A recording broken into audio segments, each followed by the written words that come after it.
السلام علیکم دوستو، آپ دیکھ رہے ہیں ریئل وائس اور ہم لائے ہیں آپ کے لیے ایک نئی ویڈیو۔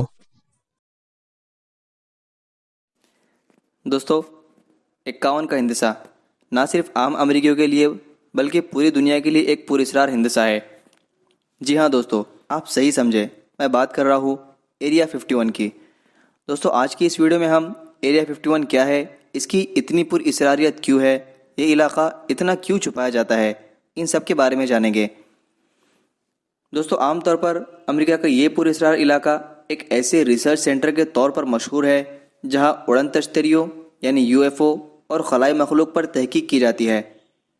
لیکن کہا جاتا ہے کہ دنیا میں الٹا سیدھا جو کچھ بھی ہو رہا ہے اس کے تانے بانے ایریا 51 سے جا کر ہی ملتے ہیں۔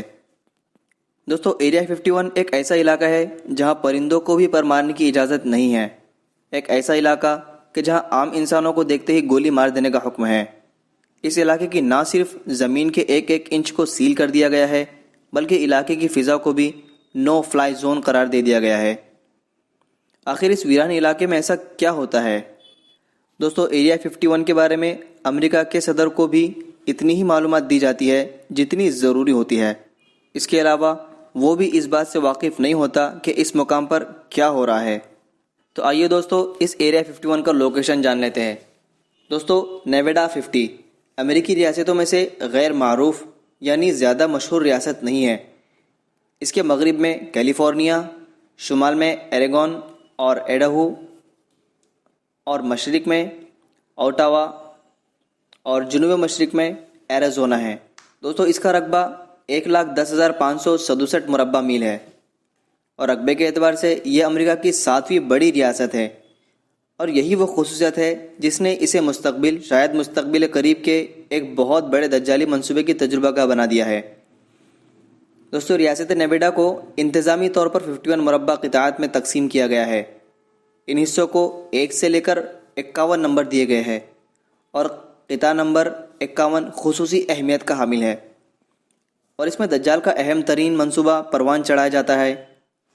ابتدا میں امریکی حکومت اس طرح کے کسی منصوبے یا غیر معمولی سرگرمی سے قطعی انکار کرتی تھی اور اس حوالے سے پیش کیے گئے ثبوت کو سختی سے انکار کر دیتی تھی، لیکن اس کے پاس اس کا کوئی جواب نہ تھا کہ اس نے ایریا 51 کو جانے والی شاہراہ کا نام یعنی راستے کا نام ایکسٹرا ٹیریسٹریل ہائی وے یعنی غیر ارضی شاہراہ کیوں رکھا ہے۔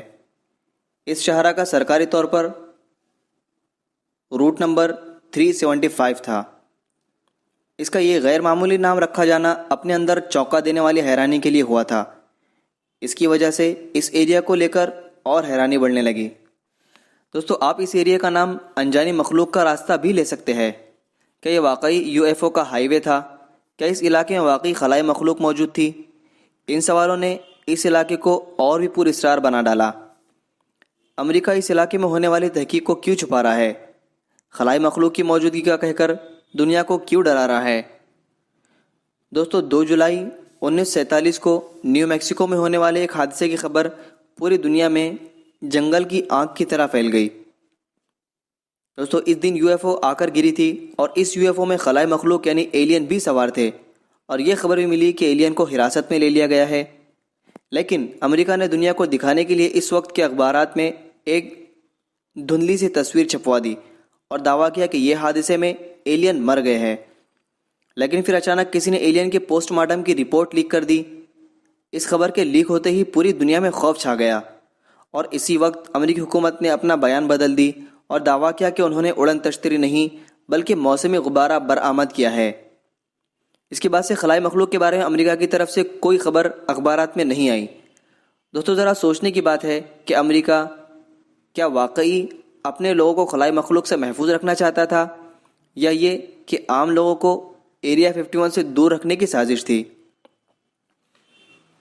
کئی لوگوں نے اس ایریا کی فضا میں UFO کو اڑتے دیکھا ہے، اور کچھ لوگوں کا کہنا ہے کہ یہ دراصل امریکہ کے مہلک اور خطرناک ترین ہتھیار ہے، اور یہ بھی کہا جاتا ہے کہ چاہے ڈرون میزائل ہو یا اسٹیلتھ ٹیکنالوجی سے لیس لڑاکو طیارے، یہ سب اسی علاقے سے نکلتے ہیں۔ دوستو اس کا ثبوت اس واقعے سے آپ پتہ لگا سکتے ہیں۔ کیلی جونز غیر معمولی صلاحیت رکھنے والا ایک ایئر کرافٹ ڈیزائنر تھا۔ یہ وہی شخص ہے جس نے پہلا سپر سونک طیارہ U-2 ڈیزائن کیا تھا۔ اسے کسی ایسی علاقے کی ضرورت تھی جہاں اس طیارے کی آزمائشی پرواز عمل میں لائی جائے۔ دوستو قدرتی طور پر اس کی نظر خطہ نمبر 51 یعنی ایریا 51 پر پڑی اور اس نے ٹونی لیوائر سے رجوع کیا۔ وہ شہری ہوا بازی میں اس کا دوست تھا۔ اس کے بارے میں کہا جاتا تھا کہ وہ خطہ نمبر 51 کا بانی ہے۔ وہاں کے منصوبے اس کے علم میں تھے اور ٹونی نے پرانی دوستی کی لاج رکھتے ہوئے امریکی حکومت سے اس آزمائشی پرواز کی اجازت لے لی اور اس نے اپنے دوست کو بتایا کہ اس ریاست میں 30-40 میل تک پرواز کی سہولتیں موجود ہیں۔ میں اس کا انتظام کروں گا اگر مرکز سے اس کی اجازت مل جائے۔ اور کیلیو کو معلوم نہ تھا کہ اس جگہ مرکز اس کے بنائے گئے جدید ترین طیارے سے بھی زیادہ تیز رفتار سواری کا تجربہ کرتا رہا ہے۔ بہرحال انہیں مرکز سے اجازت مل گئی اور U-2 کی پرواز بھی کامیاب رہی۔ دوستو U-2 کے بعد ایریا 51 میں دوسرا پروجیکٹ B-2 بومبر طیارے کا تھا اور اس کا ڈھانچہ اور رفتار موجودہ زمانے سے کئی آگے تھی۔ لوگوں کو ایسی ایڈوانس ٹیکنالوجی کی بھی توقع اور کوئی اندازہ نہیں تھا۔ انہوں نے B-2 اور اس طرح کے دوسرے ترقی یافتہ طیارے دیکھے تو انہیں UFO یعنی اڑن تشتریہ سمجھا۔ دوستو 1988 میں امریکی حکام نے سرکاری طور پر B-2 اسٹیلتھ بومبر اور F-117 فائٹر کے بارے میں عوام کو مطلع کیا اور لوگوں نے ان کی بے پناہ تباہ کاریوں کا مشاہدہ فروری 1988 میں کیا، جبکہ خلیج کی جنگ نے ان کی موجودگی اور حقیقت ثابت کر دی۔ دوستو B-2 کے بعد ایریا 51 میں جاری موجودہ پروجیکٹ کا نام آرورا ہے اور یہ ایک ایسا طیارہ ہوگا جو آواز کی رفتار سے 6 گنا تیز پرواز کرتے ہوئے انتہائی ٹھیک نشانے پر حملہ آور ہو سکتا ہے۔ دوستو امریکی حکومت نے بھی تو اس کی موجودگی سے انکار کر رہی ہے، بالکل اسی طرح جیسے کسی زمانے میں امریکی حکومت B-2 اور F-117 کے لیے انکار کیا کرتی تھی۔ دوستو کیا اس خفیہ علاقے میں صرف یہی تیز رفتار سواریاں تیار ہو رہی ہے یا اور بھی بہت کچھ ہو رہا ہے؟ ایسے بہت سارے سوالات ہمارے ذہنوں میں اٹھتے ہیں، لیکن اس وقت یہ ٹاپک کمپلیٹ نہیں ہوا۔